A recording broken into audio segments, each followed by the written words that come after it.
শুভ সকাল আমার প্রিয় পরিবার, তোমরা সবাই কেমন আছো? আশা করি তোমরা সবাই খুব ভালো আছো, সুস্থ আছো, সাবধানে আছো। তোমাদের ভালোবাসার আশীর্বাদে আমিও ভালো আছি। দেখো কত মোটা মোটা সজনে ডাঁটাগুলো। এটা হচ্ছে গোয়ার সজনে ডাঁটা, জানো তো? তো ওই যে বলি লালপুদা ওদের বাড়িতে আছে। তো এটা আমরা ভাবি যে এটা অনেক হয়ে গেছে, পুরনো, মানে এবার হয়ে যাবে, বুড়িয়ে গেছে পুরো, কি বলে ওইটাকে মানে আর খাওয়া যাবে না, অনেক মোটা হয়ে গেছে। কিন্তু সত্যি কথা বলতে এগুলো একদম কচি আছে। আর এরকমই হয়, ওই গোয়ার সজনে ডাঁটা এরকমই হয়। তো ওইখানে কাজ করতো ওই দাদা, তারপর এখান থেকে নিয়ে এসছে গাছ। আর আমাদের অনেক খাওয়া হলো এগুলো, আরও অনেক আছে, দেখবে দাদা মোটা মোটা, কত মোটা মোটা সজনে ডাঁটাগুলো দেখাবো। রান্নাটা বসিয়ে নিই তারপর দেখাবো, আছে আরও অনেক, 4-5টা মতো আরও আছে। তো খুব ভালো লাগে খেতে, জানো তো? আমি তো প্রথম প্রথম ভাবতাম এত মোটা মোটা কীরকম কী লাগবে না লাগবে। তো প্রথম দিন তো করিনি, প্রথম দিন আমি ভেজেছিলাম সর্ষে দিয়ে।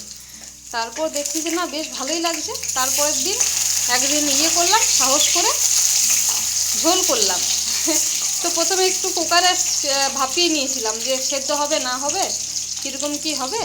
তো দেখি কি সুন্দর হয়েছে, মানে আর মানে ভাপানোর দরকারই ছিল না। তো আজকে না ভাপিয়েই করব, দেখি আজকে কীরকম লাগে। সেদিন তো বেশ সুন্দর লেগেছিল, মানে আমাদের যেরকম কচি কচি থাকে, যেরকম গলে যায়, এটা একদমই গলে যাবে ওইরকম। আর টেস্টটাও খুব সুন্দর।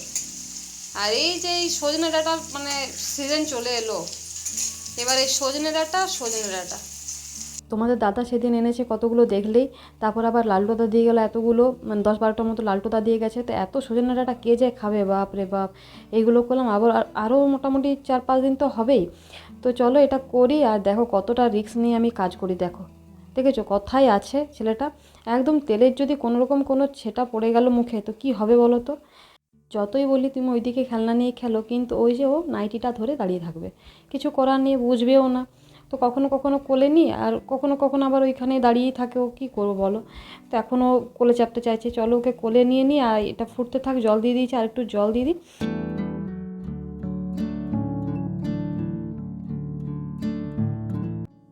আমার সজনে ডাঁটার সবজি হয়ে গেছে, একটু ঝোল ঝোল করেছি পাতলা পাতলা করে, ভালো লাগবে খেতে।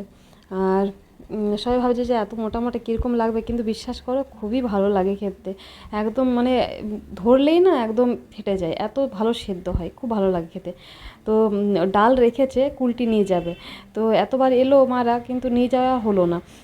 সেদিন হোলিতে এলো অটো করে, কিন্তু তাও ভুলে গেল, একদমই মনে ছিল না। এত তাড়াতাড়ির মধ্যে আসে, এত তাড়াতাড়ির মধ্যে চলে যায়, কিছু মাথাতেই থাকে না তখন যে এটা কিনে দিয়ে এটা নিয়ে যাবে, এটা এটা বাকি আছে, এটা রেখেছে, এগুলো কিছু মাথাতেই থাকে না। তখন মনে হয় যে কী করে কী করব না করব, রান্না আছে, এই আছে ওই আছে, এরকম আর কি ব্যাপার। তাড়াতাড়ির মধ্যে সব কিছু করতে হয়, তারপর আবার তাড়াতাড়ি করে আবার 3টে 4টার সময় বেরিয়ে যায়। তো এরকম তাড়াহুড়ো করে কি আর সব জিনিসটা হয়?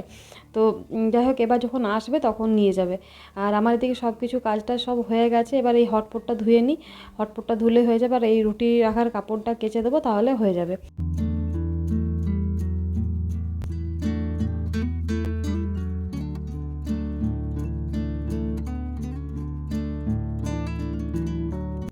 ঘর ঝাড় দেওয়া হয়ে গেছে, এবার রোদে থেকে কাপড়গুলো তুলে আনবো, গুছিয়ে রাখবো, তারপর বাবুকে স্নান করাবো, কিছু খাওয়াবো, তারপর আমার ছুটি।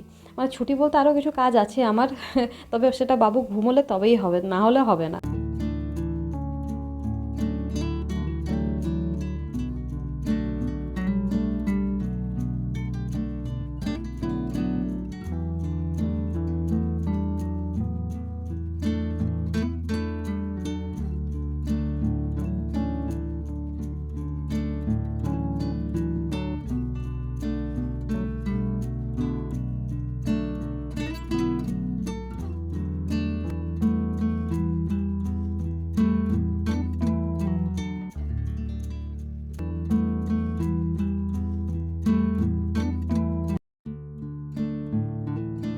সংসারে দেখবে লোক যতই কম থাক না কেন, কাজ কিন্তু সেই থাকে।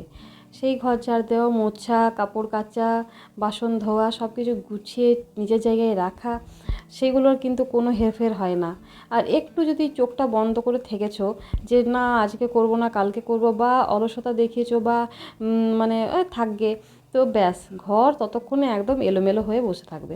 তো মানে আমাদের মানে মেয়ে বউদের আর কি ছুটি নেই, 365 দিন একদম চলছেই, একদম শরীরে কোনো রেস্ট নেই, মনের কোনো রেস্ট নেই। প্রত্যেক দিন সেই সকালে কী খাবার করব, দুপুরে কী খাবার হবে, রাত্রে কী খাবার হবে, সবসময় ওই চিন্তা। মানে বাথরুমে ঢুকে যে আমি শান্তিতে স্নান করব সেটারও কিন্তু আমাদের মানে সময় হয় না, তাই না? তো মাথার মধ্যে ওই ঘুরতে থাকে যে আজকে কী করলে ভালো হবে, কি না, কি কোন সবজির সাথে কোন সবজি ম্যাচ করবে, তাহলে মানে মানুষগুলো আর কি ভালো করে খেতে পারবে, এইগুলোই মাথার মধ্যে সবসময় ঘুরতে থাকে।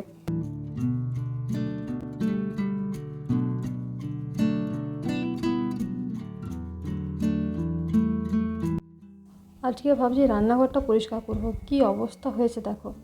আর যবে থেকে এসেছি এখানে 3-4 মাস হলো, একবারও পরিষ্কার করা হয়নি ভালো করে। তো আজকে ভাবছি একটু ডিপ ক্লিন করব। আর বাবু যেহেতু ঘুমোচ্ছে, আর বউ জেগে থাকলে তো হয়ই না, এগুলো হবেই না, একদম ও একদম মানে আটা মেখে করে অবস্থা খারাপ করে দেবে নিজের।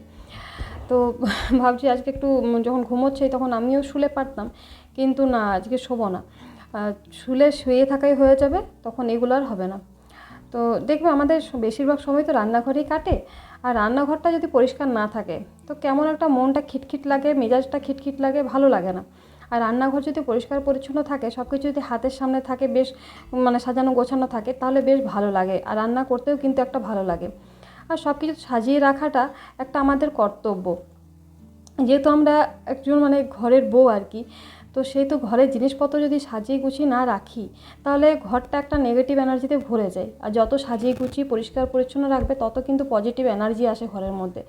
এটা আমি বিশেষ করে একটু মানি, কারণ ঘরে ঝুল থাকা, ময়লা থাকা এগুলো একদমই ভালো না। তো যতটুকু পারি চেষ্টা করি পরিষ্কার পরিচ্ছন্ন রাখার। চলো এইগুলো ইয়েগুলো ডাব্বাগুলো সব একটু ভালো করে মুছে নিলাম, আর কয়েকটা ধুয়েছি, আরও বেশ কয়েকটা খালি হবে, সেগুলো আবার ধোবো। মা এই নাড়ুগুলো পাঠিয়েছিল, চনার নাড়ু, নারকেল নাড়ুগুলো তো খারাপ হয়ে গেছে, আবার এইবার যেগুলো দিয়ে পাঠিয়েছে সেগুলো বেশ ভালো আছে, সেগুলো নরম আছে। তো তোমার দাদা খাচ্ছে। আর গতবারেরগুলো না একটু গুড় বেশি হয়ে গেছিলো, তো শক্ত শক্ত হয়ে গেছিলো, প্রচণ্ডই শক্ত হয়ে গেছিলো, খাওয়া যাচ্ছিলো না। তো সেই জন্য আর কি ওইগুলো খাইনি, বলছে আমাকে, বলছে তুমি আগেরগুলো খাবে, আমি এইগুলো খাবো। এত বদমাস। তো এগুলো রেখে নিলাম, এই চনার নাড়ুগুলো, ওইগুলো আমি খেয়ে শেষ করে দেবো, একটা একটা করে, নষ্ট করব না। আর এগুলো আমার মোছামুছি সব হয়ে গেছে, এবার সাজিয়ে নিই ভালো করে, তারপর সেকেন্ড তাকটা হাত দেবো।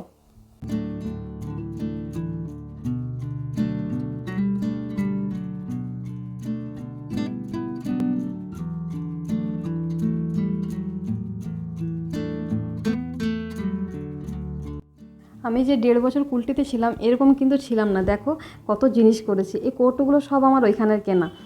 প্রতি শুক্রবার ওই দাদা আসতো জিনিস নিয়ে, আর আমি একটু একটু করে জিনিস কিনতাম।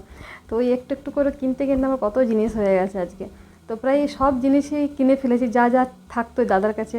বালতি কিনেছি, তারপর একটা বড় টব কিনেছি, মানে এই জামা কাপড় কাচার জন্য, জল রাখার জন্য আর কি। তারপর এই কৌটোগুলো কিনেছি, পাপোশ কিনেছি, আরও টুকিটাকি অনেক জিনিস কিনেছি।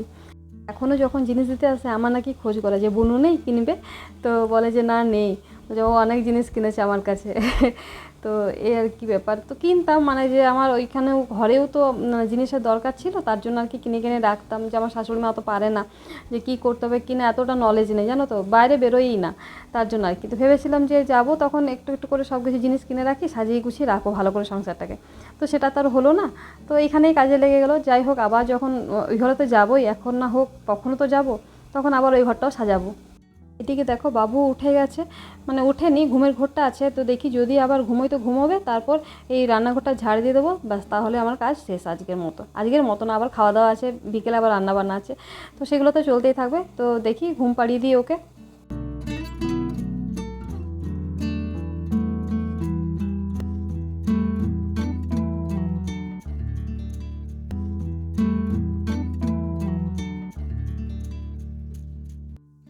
এবার বলো কেমন লাগছে আমার রান্নাঘরটা।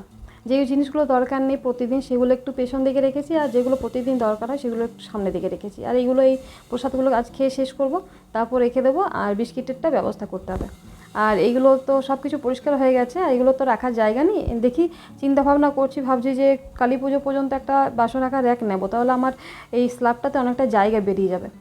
তো চলো আজকে ভিডিওটা আর বড় করছি না।